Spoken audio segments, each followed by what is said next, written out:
Mr. Speaker, we have known for some time that the world is in flux. The familiar signposts are fading, but the contours of a new global system have yet to take shape. So we are in a period of transition, uncertain, unsettled, and increasingly unstable. The recent Liberation Day tariff announcements by the US confirms this stark reality. The era of rules-based globalization and free trade is over. This marks a profound turning point.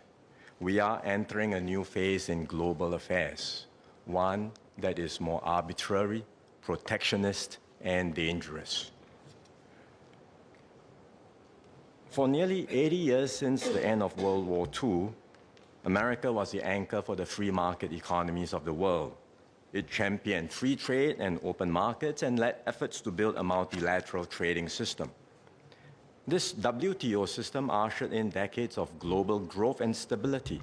It allowed trade to flourish and lifted millions out of poverty.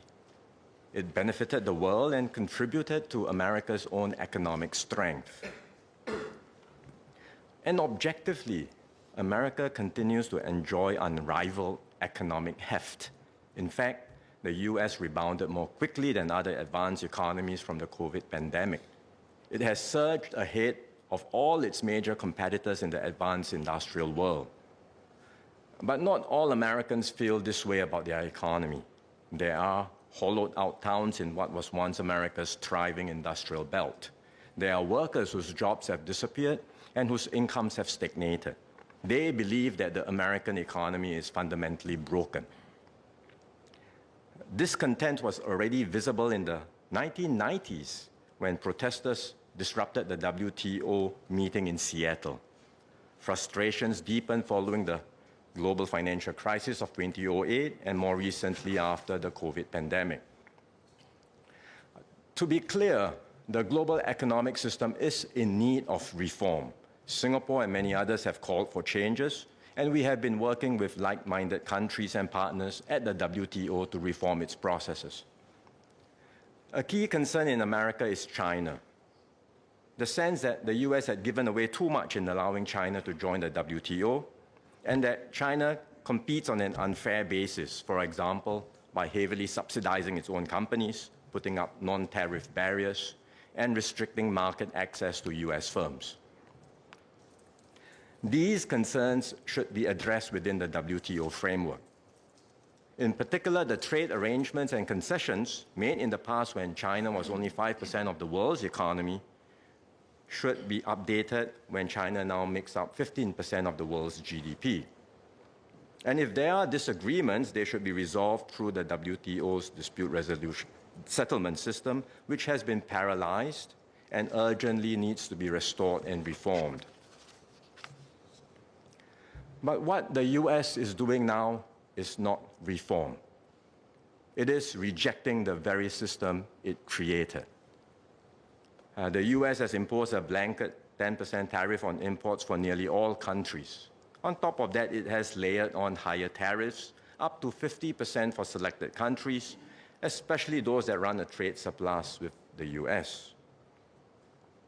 According to the administration, the sweeping tariffs are needed to fix America's trade imbalances.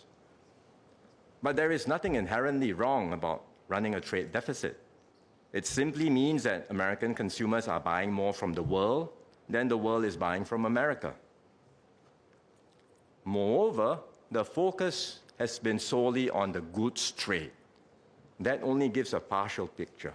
In fact, the US runs a surplus with many of its trading partners in services, exporting software services, education, entertainment, financial and business services. But this fact has been completely ignored. In Singapore's case, we have an FTA with America. We impose zero tariffs on US imports, and we actually run a trade deficit with the US, meaning we buy more from them than they do from us. If the tariffs were truly reciprocal, and if they were meant to target only those with trade surpluses, then the tariff for Singapore should be zero. But still, we are being subjected to the 10% tariff. We are very disappointed by the US move, especially considering the deep and long-standing friendship between our two countries. These are not actions one does to a friend. Asia bears the brunt of the US tariff increase. Within the region, China is the hardest hit, facing a 34% tariff this round. And this is on top of the 20% tariff increase imposed over the last 2 months and the 20% from the first Trump administration. So taken together, the average US tariff on Chinese products now exceeds 60%. In Southeast Asia, the tariff rates range from 10% to 49%. These measures will accelerate the fracturing of the global economy. Instead of flowing based on economic efficiency, capital and trade will increasingly be diverted based on political alignment and strategic considerations. Several members have asked about the impact of the tariffs on specific industries in Singapore. We are assessing the situation carefully, but our deeper worry is not the direct impact that these businesses face. It is the wider implications for the global trading system and the world economy. So let me explain. First, the reciprocal tariffs are a fundamental rejection of the WTO rules. One of the cornerstones of the WTO multilateral trading system is the most favored nation principle, or MFN. Most favored nation sounds like giving special privileges. Actually, it means the opposite, that every member must treat all other members equally. In other words, if a country extends more favorable terms or imposes additional restrictions to one trading partner, it must do the same to all other WTO members. There are some carve-outs and exceptions to the MFN rule, for example, to allow free trade agreements. But MFN has long been the bedrock of the multilateral trading system. It ensures a level playing field, prevents discrimination, and enables countries, big or small, to compete fairly in global markets. This has helped to liberalize trade amongst more than 100 WTO members, each with different economic and political and social concerns. America's new tariff regime is a complete repudiation of the MFN principle. It opens the door to selective country-by-country trade relations based on unilateral preferences. If other countries adopt the same approach as the US, the rules-based trading system will unravel. This will spell trouble for all nations, but smaller countries like Singapore will face greater pressures, because small countries have limited bargaining power in one-on-one bilateral negotiations. So the major powers will dictate the terms, and we risk being marginalized and sidelined. Second, the likelihood of a full-blown global trade war is growing. Singapore has decided not to impose retaliatory tariffs. Doing so will only lead to increased costs for Singaporeans. But other countries may not be guided by the same considerations and may have different perceptions and views. China has already imposed retaliatory tariffs on US goods. Others, like the European Union, are considering their next steps.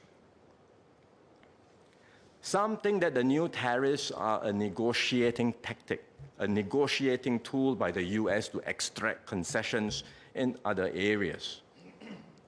This was what President Richard Nixon did in 1971. He slapped a 10% surcharge on imports to pressure Germany and Japan to devalue their currencies, and when they did, the tariffs came off. Indeed, there is a brief window for countries to negotiate and get some reprieve from the US before the higher tariffs take effect. And it may be possible for some rates to be lowered. But we have to be realistic. Once trade barriers go up, they tend to stay up. Rolling them back is much harder, even after the original rationale no longer applies. Even if some partial accommodations are eventually worked out, the uncertainty generated by such a drastic move will dampen global confidence and growth. It will be very hard to restore the previous status quo. And in particular, it doesn't look like the 10% universal rate is open for negotiation. This seems to be the fixed minimum tariff, regardless of a country's trade balance or existing trade arrangements. Furthermore, there are other forces that could maintain the momentum for tariffs. In particular, many European countries are eager to protect their critical industries like electric vehicles, green technologies, and semiconductors from Chinese competition. They do not want to be a dumping ground for exports from China or other countries. There is also a growing push across the West to strengthen their domestic manufacturing capabilities and to reduce dependence on global supply chains, especially in strategic industries. So this round of tariff increases by the US may just be the beginning of more increases to come globally. And we've seen this play out before. The US enacted sweeping tariff increases through the Smoot-Hawley Act in 1930. Many countries protested, and a number retaliated with their own trade restrictions and tariffs. This deepened and extended the Great Depression. In some ways, today's risk may be greater. The new US tariffs, if fully enacted, are higher than the ones in Smoot-Hawley. Trade is now a much bigger part of the American and global economy compared to the 1930s. Supply chains are also more deeply connected than they were back then. Any disruption to trade flows will have wider knock-on effects on the world. This brings me to the third point, which is the impact on the global economy. Business and consumer confidence has already been hit by the tariffs. International trade and investments will suffer. Our economic agencies got in touch with several multinational enterprises and local businesses after the tariff announcement. Even those who were not directly affected by the tariffs are worried about weakening demand from their consumers. Some have put new projects on hold while they assess the full implications of the tariffs. These are reactions from companies based here, but I'm sure the same conversations are happening in boardrooms elsewhere.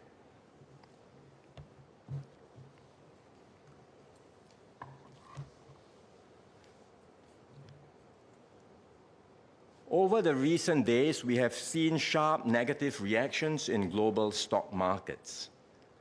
It is too early to tell if all this will spill over into the real economy, but the downside risks are clearly rising. What's troubling is not just the tariffs themselves, which are already damaging, but the fact that this new wave of protectionism is unpredictable and unstable. Protectionism is already bad. Unstable protectionism is even worse. Businesses don't know what to expect. Many are holding back, fearful that changing rules will leave them with stranded assets.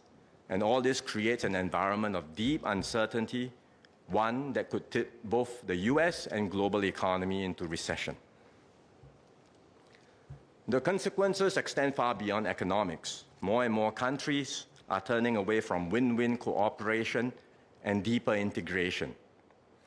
Instead, we see a rising me-first, win-lose mindset, where it's every country for itself. Some are even prepared to use aggressive or coercive means to get what they want at the expense of others. Meanwhile, global institutions are getting weaker and long-standing norms of cooperation are breaking down. One major concern is the US-China relationship. America views China as a strategic competitor and threat, which must be dealt with now while America still has the advantage. China says it is ready for a tariff war, a trade war, or any other type of war. The US has now threatened an extra 50% tariff on China, and China says it will fight till the end. There are fewer channels for dialogue, which can serve as guardrails to manage the relationship. So if the disputes escalate and destabilize US-China relationship, the consequences for the world would be disastrous. We must be mentally prepared. The predictable and rules-based order we once knew is fading. The new era will be more volatile with more frequent and unpredictable shocks. We must be ready to stand firm and protect our interests, no matter how the external winds may blow. What does all this mean for Singapore? In the near term, we expect weaker global growth, which means external demand for our goods and services will fall. The outward-oriented sectors of our economy will suffer the brunt of the impact. They include manufacturing, especially segments like electronics and semiconductors, biomedical science, which have higher export exposure to the US, wholesale trade and transport will be impacted. The global uncertainty and dampened sentiments will also impact some services industries, including finance and insurance. Singapore may or may not go into recession this year, but I have no doubt that our growth will be significantly impacted. We had originally projected GDP growth of 1% to 3% for 2025. MTI is reassessing the growth forecast and will likely revise it downwards. Slower growth will mean fewer job opportunities and smaller wage increases for workers. And if more companies face difficulties or relocate their operations back to the US, there will be higher retrenchments and job losses. For now, the measures announced in this year's budget will provide support for any short-term strain. We have a comprehensive package of measures for households and individuals. They will receive CDC vouchers, SG60 vouchers, and USAVE rebates to help with their cost of living. And there are targeted measures like increased ComCare assistance for the more vulnerable groups. We are also supporting workers through investments in Skills Future. And those who find themselves involuntarily unemployed will receive help to get back on their feet through the Skills Future Job Seeker support, which will start later this month. We've also rolled out measures in the budget to help businesses. There are short-term support measures through corporate income tax rebates, as well as schemes to boost their productivity and competitiveness and to pivot to new markets. Our economic agencies are also engaging the firms impacted by the tariffs to better understand their responses and see how we can support them and assist them with any specific issues they face. Nevertheless, the situation is fluid and can change quickly. We will therefore set up a task force chaired by DPM Gan Kim Yong to help businesses and workers address the immediate uncertainties, strengthen their resilience, and better adapt to the new economic environment. In addition to our economic agencies, the task force will include the Singapore Business Federation, the Singapore National Employers Federation, and the NTUC. We will continue to monitor developments closely. The government stands ready to do more if and when necessary. We have the resources to do so because of the financial discipline and prudence we've exercised over the decades. In this new environment, Singapore must redouble our efforts to remain a key node in global flows and a trusted business hub. We will forge closer links with like-minded partners who share our commitment to open and free trade. The US may have decided to turn protectionist, but the rest of the world does not have to follow the same path. We will identify other partners to join us and work around this to ensure resilience and maintain critical parts of the multilateral system while laying the foundations for a possible new and different global system that can be achievable later.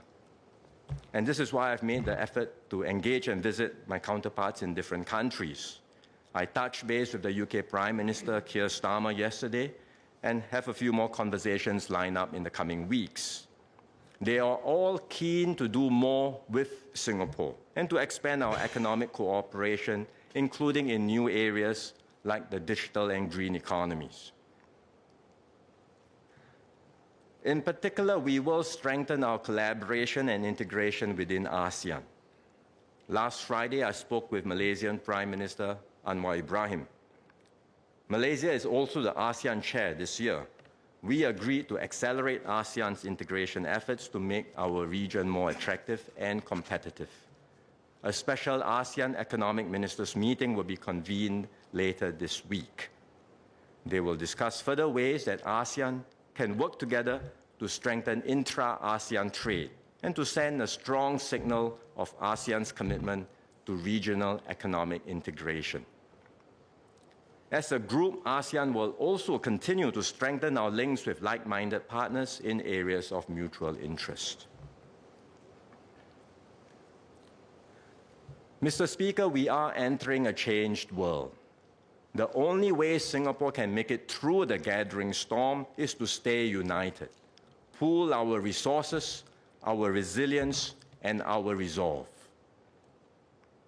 The government will do everything we can to steer Singapore through the choppy waters and make sure no one is left behind. We will keep our economy open, our society cohesive, and our institutions strong. We will create new value propositions for businesses and investors. We will act boldly and decisively when needed to ensure Singapore continues to succeed. Above all, we will put the interests of Singapore and Singaporeans at the center of everything we do. The road ahead will be harder. The dangers are real, but so too is our determination. In many ways, we are in a better position than we were 60 years ago when we became independent. We've built deep reserves as a strategic buffer. We've forged a strong compact built on solidarity and trust in each other.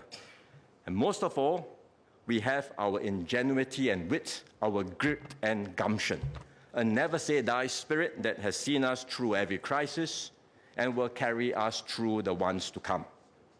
So, Mr. Speaker, I say to this House and to fellow Singaporeans, do not fear. Now, more than ever, we will stay resolute and united. Our little red dot will continue to shine. In a dark and troubled world, Singapore will hold our ground as a beacon of stability, purpose, and hope. Thank you, sir.